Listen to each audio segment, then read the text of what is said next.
Hello बच्चे बड़ी, क्या हाल चाल? सब ठीक ठाक? उम्मीद कर रहा हूँ सब मजे में होंगे, पढ़ाई कर रहे होंगे, जम के एकदम पढ़ रहे होंगे, एग्जाम की तैयारी कर रहे होंगे, राइट? चलिए, तो कल आपको हमने कराया था पॉलिनोमियल के सेकंड एक्सरसाइज का पहला क्वेश्चन। उसमें थ्री आपके क्वेश्चन मैंने करा दिया था, फर्स्ट मेन के थ्री क्वेश्चन मैंने करा दिया था, राइट? अब ये थ्री रिमेनिंग क्वेश्चन जो फर्स्ट मेन में है उसको आज करेंगे। चलिए तो स्टार्ट करते हैं। तो थर्ड क्वेश्चन तक मैंने करा दिया था, फर्स्ट भी हो चुका है, सेकेंड भी और थर्ड भी, कि कैसे जीरोस निकालेंगे और जीरोस निकालने के बाद से रिलेशनशिप वेरीफाई करना है कोएफिशिएंट में और जीरोस के बीच में, ठीक है ना? तो चलिए अब स्टार्ट करते हैं फिर से। अगर मैं इस क्वेश्चन की बात कर लूँ, क्वेश्चन नंबर 4 की बात कर लूँ, अगर क्वेश्चन नंबर 4 की बात कर लूँ तो 4u² प्लस 8u आपको दिया गया है, यानी आप इसको मानोगे p ऑफ u, क्योंकि u के फॉर्म में दिया है तो आप मान लोगे p ऑफ u मानोगे, राइट? तो p of u is equal to 4u² plus 8u। हमको इसको क्या करना है, सबसे पहले फैक्टराइज करना है। अब जरा देखो, मैंने कल बताया था कि फर्स्ट और लास्ट मल्टीप्लाई किया करो कांस्टेंट वाला टर्म, लेकिन भाई यहाँ पे तो कांस्टेंट दिख नहीं रहा है। यहाँ पे तो u² का कोएफिशिएंट है और u का कोएफिशिएंट है, कांस्टेंट वाला तो गया कहाँ? जैसे यहाँ पे कांस्टेंट था, यहाँ पे कांस्टेंट था, ठीक है ना, यहाँ पे कांस्टेंट था -3, लेकिन यहाँ पे ऐसा टर्म्स है नहीं। तो अब इसमें क्या करना है बेटा, और आसान हो जाता है। इन दोनों में चेक कर ली कि कौन सा कॉमन है, इन दोनों में चेक कर लो कॉमन कुछ है क्या, चेक कर लो कॉमन कुछ है क्या। हाँ, आप देखोगे कॉमन यहाँ पे है 4 1 जा 4, 4 2 जा 8, यानी 4 से 2 भी कैंसिल होने वाले हैं, तो इसका मतलब 4 कॉमन है। और क्या कॉमन है? u² and u means what, दोनों में u आ रहा है, यानी u कॉमन है। आई बात है समझ में? अब 4 कॉमन कर लिया, u² में से एक u कॉमन किया, एक u बच जाएगा, प्लस अब इसे 4 कॉमन किए इसमें से, तो इसको डिवाइड कर लो, 8 को डिवाइड कर लो 4 से, कितनी बार में जाएगा? 4 2 जा 8, यानी 2 यहाँ पे रिमेनिंग बचेगा, और u आपने ऑलरेडी बाहर ले चुके हो, तो इसको बेटा छोड़ दो एज इट इज, ठीक है? बस यही हो गया फैक्टराइजेशन। कितना आसान था ये। तो this is what factorization of this polynomial. तो ये फैक्टराइज कर चुके हैं आप। अब हमको एक्चुअली निकालना है जीरो, हमको निकालना है जीरो, तो लिखेंगे for finding the zeros of the polynomial, क्या करना होता है? जो भी पॉलिनोमियल है उसको जीरो के बराबर कर देना होता है। जीरो निकालना है, जीरो के बराबर कर दो, सिंपल सी बात है यार, जीरो निकालना है तो जीरो के बराबर कर दो। तो हम अब इन सारी वैल्यूज को क्या लिखूंगा, 4u into u plus 2 is equal to 0 लिखेंगे। अब इसके बाद 1 बाई 1 लेके जीरो के बराबर करो, यानी 4u इज इक्वल टू आप लिखोगे क्या, 4u इज इक्वल टू आप लिखोगे क्या, दिस इज इक्वल टू 0। तो u इज इक्वल टू क्या हो जाएगा, 0 डिवाइडेड बाई 4, तो 0 बाई एनीथिंग इज व्हाट, 0, यानी u की वैल्यू आ गई है 0। एक जीरो आपने निकाल दिया, एक जीरो आपने निकाल दिया। चलो अब जरा सेकेंड जीरो निकालें, u प्लस 2 बराबर 0, u plus 2 is equal to 0, तो u इज इक्वल टू क्या हो जाएगा, प्लस बिकम -2 हो जाएगा। आई बात है समझ में? तो दो जीरो यहाँ पे निकल चुके हैं, देख लीजिए अब दो जीरो है, पहला है 0 और दूसरा है -2। पहला है 0 यानी 0 एक है और एक -2 है, एक 0 0 है और एक -2, देयरफॉर लिखोगे therefore the zeros of the polynomial are 0 and -2, 0 and -2। इतना आसान था। अब बेटा इसके बाद से क्या करना है आपको क्या करना है, वेरिफिकेशन करना है। हमने आपको बताया था कि वेरिफिकेशन करना है, तो वेरिफिकेशन कैसे किया जाता है, जरा देख लो। तो यहाँ पे हम लिखने वाले हैं वेरिफिकेशन के लिए sum of the zeros and product of the zeros, तो चलो पहले सम ऑफ द जीरोस कर लेते हैं, सम ऑफ द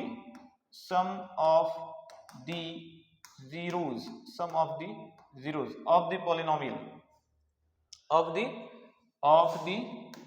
पॉलिनोमियल, तो बेटा sum of the zero of the polynomial क्या होता है, यानी दोनों को ऐड कर देना। जीरो यहाँ पे एक है 0 और एक है -2, आप लिख दो 0 प्लस -2, तो 0 प्लस -2, तो 0 - 2 कितना होगा -2 होगा। समझ में आया ना? 0 - 2 कितना होगा? -2 होगा। हमारा पॉलिनोमियल ये है, इसमें a की वैल्यू क्या है बता सकते हो? a की वैल्यू क्या है? This is the a value, this is the b value, और c तो है नहीं, कांस्टेंट तो है नहीं, तो c क्या हो जाएगा? 0 हो जाएगा। c क्या होगा? 0। a value is 4, b value is 8 और c वैल्यू इज 0। ठीक है, अब जरा देखो ये एक्चुअली अल्फा प्लस बीटा क्या होता है? -b/a होता है। b की वैल्यू कितनी है? 8। हम इसको 8 बनाना चाहेंगे, पहले 8 बनाना चाहेंगे, नथिंग मींस आप 1 लिख सकते हो। 8 बनाने के लिए क्या कर लो बेटा? इसको 4 से मल्टीप्लाई कर लो। तो जिस नंबर से न्यूमरेटर में मल्टीप्लाई किया जाता है उसी नंबर से डिनोमिनेटर में भी मल्टीप्लाई किया जाता है। इसको याद रख लें, क्योंकि वैल्यू चेंज ना हो, ये रूल्स होता है मैथ्स का कि भाई जिसमें आप न्यूमरेटर से जिस नंबर से मल्टीप्लाई करोगे उसी नंबर से न्यूमरेटर डिनोमिनेटर से भी करना पड़ेगा। ठीक है ना? नाइंसाफी नहीं करना बेटा, दोनों तरफ सेम मल्टीप्लाई कर लो। 4 to the 8 यानी 2 4 the 8 हो जाएगा, 1 4 the 4 हो जाएगा। अब जरा देख लो, माइनस का माइनस लिख दो। 8 क्या है आपका? 8 क्या है जरा चेक कर लो। 8 क्या है? 8 is the coefficient of u। u का कोएफिशिएंट 8 है, देख लो यहाँ पे u का कोएफिशिएंट 8 है, तो आप लिखोगे coefficient of u whole divided by 4 क्या है? 4 किसका कोएफिशिएंट है? u स्क्वायर का है। 4 किसका है? u स्क्वायर का है, तो आप लिखोगे कोएफिशिएंट ऑफ u स्क्वायर, और इसी को बोलते हैं minus as it is. u के कोएफिशिएंट को क्या बोला जाता है? u के कोएफिशिएंट को बोला जाता है b, और u स्क्वायर के कोएफिशिएंट को क्या बोला जाता है? u स्क्वायर के कोएफिशिएंट को बोला जाता है a। तो हमारा सम ऑफ द जीरो मतलब अल्फा प्लस बीटा हो गया -b/a। समझ में आ गया क्या? इतना आसान था। ठीक है, अब निकालना है सेकेंड क्या? Product of the zero. क्या निकालना है? Product of zero. चलो मैं इसको इरेज कर लूं, यहाँ पे इरेज कर लेता हूँ। ठीक है ना, प्रोडक्ट ऑफ द जीरो यहाँ पे निकाल लेते हैं। तो प्रोडक्ट ऑफ द जीरो क्या है? देखिए, product of the zeros of the polynomial. अब product of zero of the polynomial क्या हो जाएगा? देखो, प्रोडक्ट ऑफ जीरो क्या हो जाएगा? यानी दोनों का मल्टीप्लिकेशन करना होता है। तो जीरोस हमारा क्या क्या है? जीरोस हमारा निकला था ना अभी, 0 एंड -2 निकला था, यही तो निकला था ना जीरोस, 0 एंड -2, यही हमारा जीरो है। तो मल्टीप्लिकेशन कर लो, 0 इंटू -2 कर लो, तो 0 इंटू एनीथिंग क्या होता है? 0 होता है। अब नथिंग मीन्स हम क्या लिख सकते हैं इसको? नथिंग मीन्स मैं 4 लिख सकता हूँ। ऐसा मैंने क्यों किया? क्योंकि a की वैल्यू क्या है? 4 है। यहाँ पे हमको प्रोडक्ट ऑफ द जीरो क्या होता है? फॉर्मूला c/a, मैंने लास्ट वीडियो में बताया था, c/a। तो c की वैल्यू कितनी है? 0, तो 0 हो जाएगा c, और a कितना है आपका? 4 है, तो आप इसलिए 4 डाल दो। 0/1, 0/2, 0/3 एनीथिंग 0 ही होगा, लेकिन यहाँ पे क्वेश्चन के मुताबिक क्या डालोगे आप? 4 डालोगे। अगर यहाँ पे 10 होता तो मैं 10 डालता, यहाँ पे 6 होता तो मैं 6 डालता, लेकिन अभी यहाँ पे 4 है तो हम 4 डालेंगे। अब बताओ 0 किसका कोएफिशिएंट है? ये तो 0 कांस्टेंट टर्म है, तो लिख दोगे कांस्टेंट टर्म डिवाइडेड बाई ए क्या है आपका? 4, यानी u स्क्वायर का कोएफिशिएंट ऑफ u स्क्वायर। अच्छा, इसी को आप चाहें तो कांस्टेंट टर्म को c लिखा जाता है और कोएफिशिएंट ऑफ u स्क्वायर को a लिखा जाता है, तो अल्फा इंटू बीटा हो गया c/a। कोई डाउट है यहाँ पे? इतना आसान था ये क्वेश्चन। ठीक है ना, चलिए अब नेक्स्ट आ जाते हैं दिस क्वेश्चन नंबर फर्स्ट में, इनके 5th में आ जाते हैं। ठीक है ना, चलिए इसको जरा कर लेते हैं। अरे ये क्यों नहीं हो रहा यार? चलो, तो क्वेश्चन नंबर 5 में आ जाइए। फर्स्ट में इनका 5th वन, t² - 15 है, यानी p ऑफ t लिखोगे आप यहाँ पे, क्योंकि ये पॉलिनोमियल किसके फॉर्म में है? t के फॉर्म में है, तो इसलिए आप क्या लिखोगे? p ऑफ t लिखोगे। तो p ऑफ t क्या लिखोगे? t² - 15 लिखोगे। अब यहाँ पे करना क्या है? देखो, अब ये देखो, पहले वाले में u वाला कोएफिशिएंट था, u स्क्वायर का कोएफिशिएंट था, कांस्टेंट नहीं था।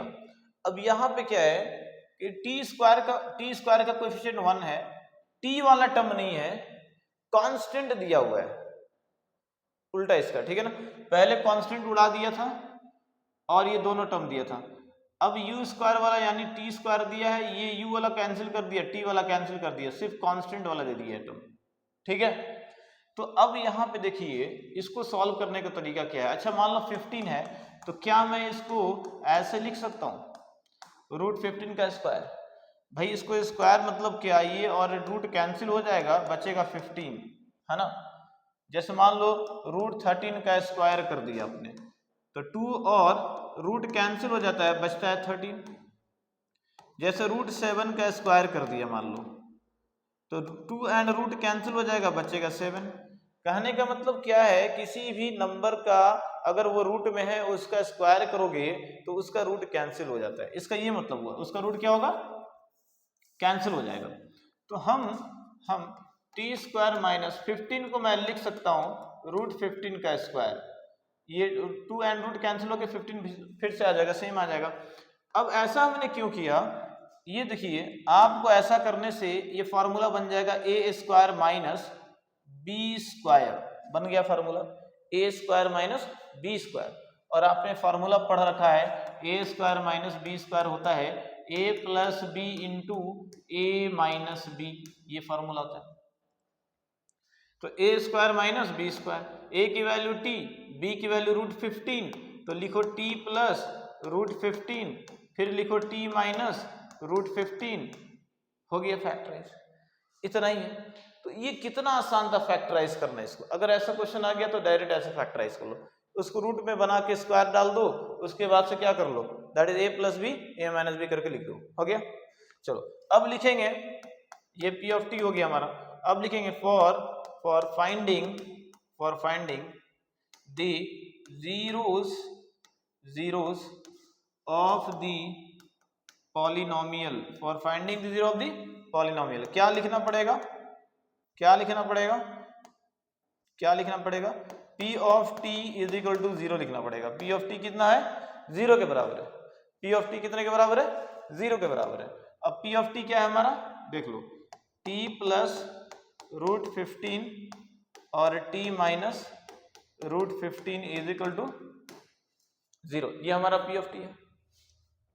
अब इसके बाद से क्या करना है, देख लो इसके बाद से क्या करना है, आप इसको लिख देंगे t प्लस रूट 15 बराबर 0, तो t की वैल्यू क्या हो जाएगी, इसको ट्रांसफर कर लो, माइनस रूट 15 हो जाएगी, पहला आंसर हो गया, ठीक है। अब दूसरा 0 निकालने के लिए क्या करना है, सेम इसको ले लीजिए ऐसे, तो अब इसको क्या लिखोगे, t minus root 15 is equal to 0, तो t इज इक्वल टू क्या होगा, माइनस को ट्रांसफर कर लो इधर, तो प्लस रूट 15 हो जाएगा, है ना। तो अब देखिए t की दो वैल्यूज निकल गई, एक माइनस रूट 15 और एक प्लस रूट 15, तो आप लिख सकते हो therefore the zeros of the polynomial, quadratic polynomial लिख दो, आर क्या हो जाएंगे, एक प्लस रूट 15 हो जाएगा और एक minus root 15 and minus root 15 हो जाएगा, ठीक है। तो ये हमारा 0 निकल चुका है। अब 0 निकल गया तो क्या करना है, इसके कोएफिशिएंट को और जीरोस को दोनों को मतलब रिलेशन बताना है, उन दोनों का रिलेशन बताना है। तो देखिए अब दोनों का रिलेशन बताने जा रहे हैं, तो मैं जीरोस को लिख देता हूं कि आपके जीरोस क्या क्या है यहाँ पे, एक प्लस रूट 15 और एक माइनस, तो zeros are plus root 15 and minus root 15, ठीक है ना, plus root 15 and minus root 15, ये हमारा जीरोस है। तो पहला होता है सम ऑफ द जीरो, ठीक है ना, sum of the zeros of the polynomial, तो क्या हो जाएगा, दोनों को ऐड कर देंगे, सम ऑफ द जीरो मतलब दोनों को ऐड करना होता है, तो दोनों को ऐड कर लो बेटा, तो ये हो जाएगा रूट 15 प्लस ये माइनस रूट 15, तो root 15 plus minus minus root 15, ये क्या होगा बेटा 0। दोनों को अगर मैं सॉल्व किया तो आंसर क्या आया, 0 आया। अब जरा देख लो एबीसी क्या है यहाँ पे, टी स्क्वायर माइनस 15 में, टी स्क्वायर माइनस 15 में बताओ ए की वैल्यू क्या, ए की वैल्यू टी स्क्वायर का कोएफिशिएंट 1, बी की वैल्यू क्या, टी वाला तो नंबर है ही नहीं है, टी वाला तो टर्म है नहीं। अरे भाई टी वाला टर्म होता तो मैं फिर बी की वैल्यू लिखता, टी वाला टर्म तो है नहीं, टी स्क्वायर फिर टी होना चाहिए फिर कांस्टेंट, तो टी वाला टर्म तो है नहीं, तो टी वाला नहीं है तो 0 लिख दो। तो सी क्या होगा, सी आपका -15 होगा, -15 होगा। ये हमारा एबीसी हुआ, ये हमारा एबीसी हुआ, ठीक है, एबीसी हो गया। अब यहाँ पे जरा देख लो, हमको -b/a प्रूफ करना होता है, तो भाई हम क्या करेंगे इसको, नथिंग मीन्स, अब a की वैल्यू कितनी है 1 है, हम नथिंग मीन्स 1 लिख सकते हैं क्या, लिख सकते हैं। और मैं इसको ऐसे भी लिख सकता हूँ, -0/1 भी लिख सकता हूँ, बात एक ही है ना यार, माइनस लिखो कुछ भी लिखो, पॉजिटिव निगेटिव, जीरो कभी ना निगेटिव होता है ना ही पॉजिटिव होता है। हाँ माइनस प्लस कुछ भी लगाना लगा लो, इस पर कोई इफेक्ट नहीं पड़ने वाला है, ठीक है ना। तो माइनस का माइनस लिख दो और जीरो की जगह क्या लिख दो, जीरो की जगह बी मतलब coefficient of T, coefficient of T हो जाएगा। तो coefficient of T divided by what, अब 1 किसका कोएफिशिएंट है, 1 किसका कोएफिशिएंट है, 1 टी स्क्वायर का है। तो लिखोगे coefficient of T square, and that is minus का माइनस हो गया, कोएफिशिएंट ऑफ टी को बोलते हैं बी और कोएफिशिएंट ऑफ टी स्क्वायर को बोलते हैं ए, तो यानी अल्फा प्लस बीटा हो गया -b/a। समझ में आ गया, अल्फा प्लस बीटा क्या हो गया, -b/a। चलिए बेटा एकदम आराम से समझा रहा हूँ, एकदम जैसे नॉर्मल क्लास में आप पढ़ते हैं, ठीक है ना, वैसे नॉर्मल क्लास की तरह समझा रहा हूँ, ठीक है। तो समझ के करिए, आसानी से समझ में आएगा। एकदम फास्ट वीडियो चाहिए तो फास्ट भगा के देख सकते हो, लेकिन इजीली समझो और पूरा आराम से पढ़ो तो अच्छा रहेगा, ठीक है ना। एक एक क्वेश्चन मैं कराते हुए जा रहा हूँ और पूरा कोशिश करूंगा पूरे चैप्टर्स को जितना जल्दी हो सके आपको डाल दिया जाए, ठीक है ना, वीडियो बना के डाल दिया जाए। तो पढ़िए, जम के पढ़िए, अच्छे मार्क्स लेके आइए, और क्या है। चलिए लास्ट क्वेश्चन पे आ जाते हैं। 3x² - x - 4, 3x² - x - 4 हम, अच्छा अभी तो प्रोडक्ट वाला बाकी है ना। चलिए, product of the zeros of the polynomial, तो प्रोडक्ट का मतलब मल्टीप्लिकेशन, तो दो भी का मल्टीप्लिकेशन कर लीजिए यहाँ पे, तो √15 मल्टीप्लाई बाई -√15। अगर हम मल्टीप्लिकेशन करेंगे, देख लो, अगर हम मल्टीप्लिकेशन करें तो क्या मिलेगा, माइनस का माइनस लिख दो। अब √15 क्या होगा, रूट कैंसिल हो जाएगा, 15 आंसर आएगा। तो सबको पता है ना, √3 इंटू √3 क्या होता है, तो √3 क्या होगा, 3 3 का 9 होगा, और इसकी वैल्यू 3 होती है। इतना ताम झाम नहीं करना है, आप क्या करो, √5 इंटू √5 अगर लिख दिया आंसर 5, √6 इंटू √6 लिख दिया आंसर 6, √17 इंटू √17 लिख दिया आंसर 17, ठीक है। तो याद रख लो इसको, तो √15 इंटू √15 15 हो जाएगा, नथिंग मीन्स 1। अब जरा देख लो -15 क्या है, -15 क्या है, -15 क्या है, ये कांस्टेंट टर्म है, -15 क्या है हमारा, कांस्टेंट टर्म है। तो लिखेंगे कांस्टेंट टर्म डिवाइडेड बाय 1 क्या है, 1 किसका कोएफिशिएंट है, टी स्क्वायर का है। तो लिखोगे coefficient of T square, coefficient of T square. समझ में आ गई बात सबको। और इसी को आप चाहें तो लिख सकते हैं, this is what, constant term को c और कोएफिशिएंट ऑफ टी स्क्वायर को e, यानी अल्फा इंटू बीटा क्या हो जाएगा, c/a, अल्फा इंटू बीटा क्या हो जाएगा, c/a। समझ में आ गया सबको, क्या क्लियर है। तो हमने आपको करा दिया यहाँ पे। अब लास्ट क्वेश्चन है, जरा देख लें इसको, लास्ट क्वेश्चन को देख लें, इसको भी जरा देख लें, फर्स्ट मेन का लास्ट क्वेश्चन है, ठीक है ना। थोड़ा मैं छोटा वीडियो बना के डाल रहा हूँ, छोटे टॉपिक बना रहा हूँ कि एवरीडे आप थोड़ा पढ़ सके, ठीक है ना, आराम से उसको पढ़ के रिवीजन करके आराम से समझ सकते हैं। पूरा एक साथ भी बनाना चाहें तो मैं भी बना सकता हूँ, कोई टेंशन नहीं है, उसको बाद में देखेंगे, पहले छोटे वीडियोस को बना के मैं डाल देता हूँ, ठीक है। आप देखिए लास्ट वाला क्वेश्चन है 3x² - x - 4, यानी आप लिखोगे P of x = 3x² - x - 4, ठीक है। अब जरा देखिए 3x² - x - 4 है, हमने आपको बताया था क्या करिए, फर्स्ट एंड लास्ट को मल्टीप्लीकेशन कर लीजिए, फर्स्ट एंड लास्ट को मल्टीप्लीकेशन कर लीजिए, तो 3 4 12 आ जाएगा। अब 12 का क्या कर लो, एलसीएम ले लो। पहले आप क्या लिखोगे, 3x² minus as it is, ये नथिंग मीन्स 1 माना जाएगा, यहाँ नथिंग मीन्स क्या है 1, तो उसके लिए ब्रैकेट डाल दो, x डाल दो, माइनस डाल दो, 4 डाल दो। बेटा जैसे था वैसे ही करना है, कुछ चेंजेस नहीं है। सबसे बेस्ट तरीका है फैक्टराइज करने का, सच बता रहा हूँ, इससे आसान तरीका कोई नहीं मिलेगा आपको। तो 3x² माइनस बीच के जो नंबर्स हैं उनके लिए ब्रैकेट डाल दो, x डाल दो, -4, कोई ताम झाम नहीं है। बच्चे प्लस माइनस में चले जाते हैं कि सर +4x लें कि -4x लें कि +3x लें कि -3x लें। बेटा यहाँ पे कोई साइन का मसला नहीं है, जैसे बोल रहा हूँ ऐसा करो, कोई साइन का मसला नहीं है, ठीक है। अब जरा देखो, हमने 3 4 12 कर लिया, अब 12 का एलसीएम निकाल लो। 2 6 12, 2 3 6, 3 1 3। हमको यहाँ पे 1 लाना है। देखो जरा, अब तुम ही दिमाग लगाओ, यहाँ पे 1 है, 1 लाने के लिए 2 नंबर लेने हैं। ऐसे 2 नंबर लो जो कि सब्ट्रैक्ट या ऐड करने पर 1 आ जाए और मल्टीप्लिकेशन करने पर 12 आ जाए। यही करते थे हम लोग। ऐसे 2 नंबर को लो या सब्ट्रैक्ट या ऐड करने पे 1 आ जाए, मल्टीप्लिकेशन करने पे 12 आ जाए, और उसको कहां से लेना है, इसमें से लेना है। हमने आपको एलसीएम लेके बता दिया, ठीक है। अब यहाँ पे आप देख के बता सकते हो, बताओ। तो यहाँ पे जो 2 नंबर्स बनाने हैं, तो 2 to the 4 बना लो, 2 to the 4, 4 - 3 कर लो, 1 आ गया, खत्म, दैट्स इट। 4 कोई साइन का मसला नहीं है, ऑटोमेटिक साइन सेट हो जाएगा, देख लो।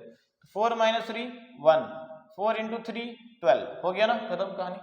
अब जरा देखो, अब इसके बाद आप लिखोगे 3x² minus 4 × x 4x, minus into minus plus 3 × x 3x -4।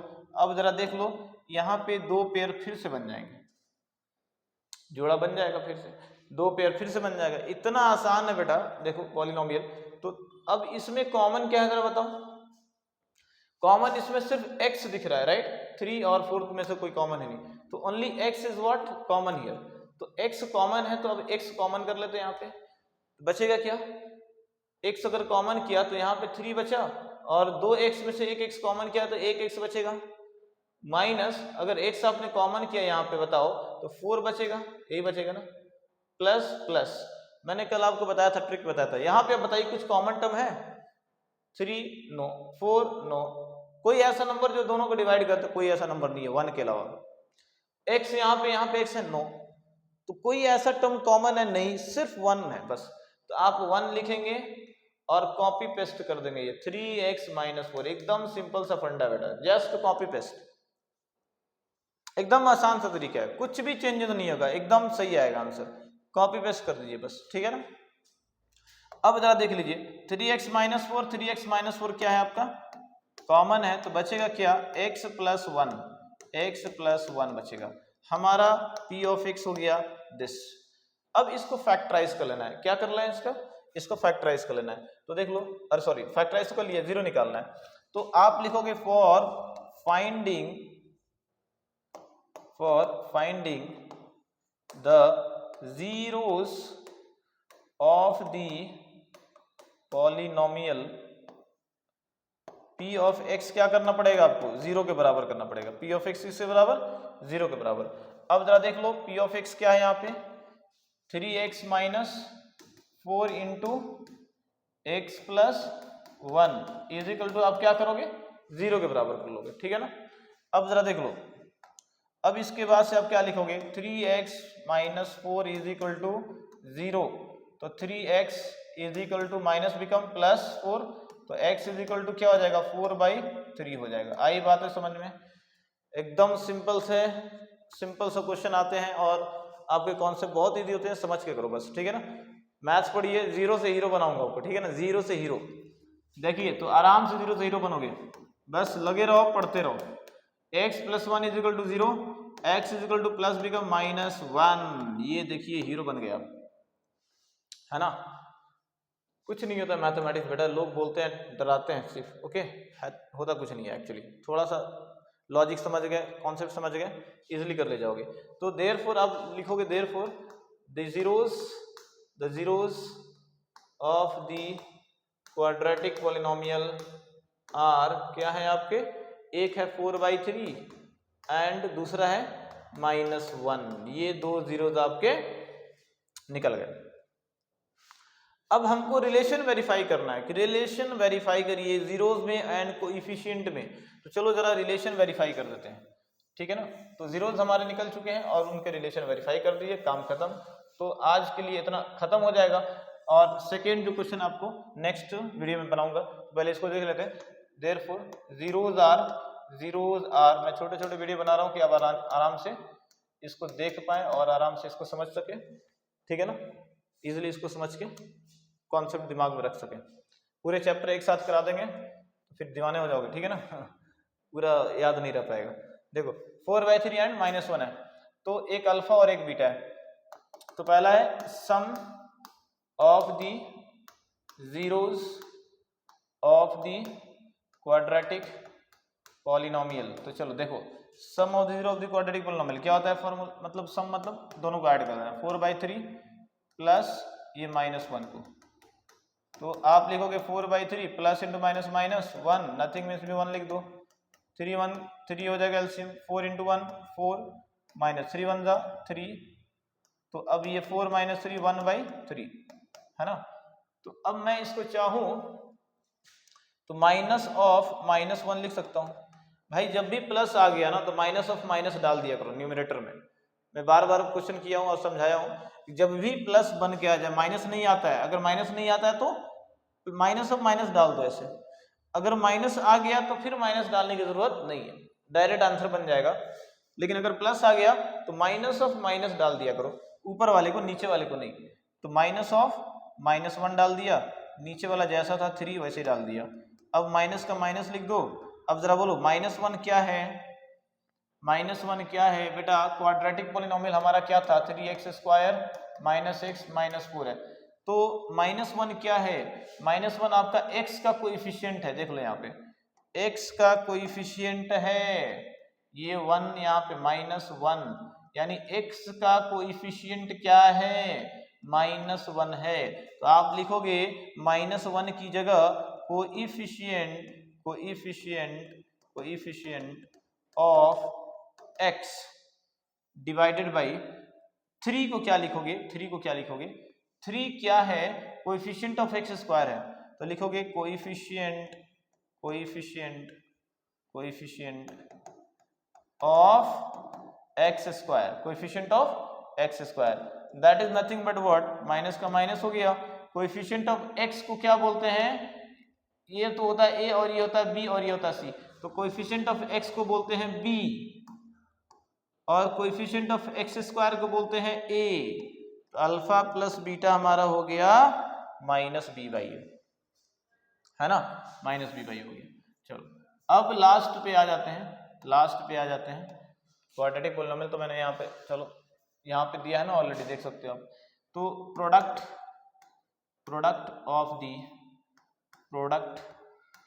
Of the zeros of the quadratic polynomial. तो प्रोडक्ट का मतलब क्या होता है, मल्टीप्लिकेशन।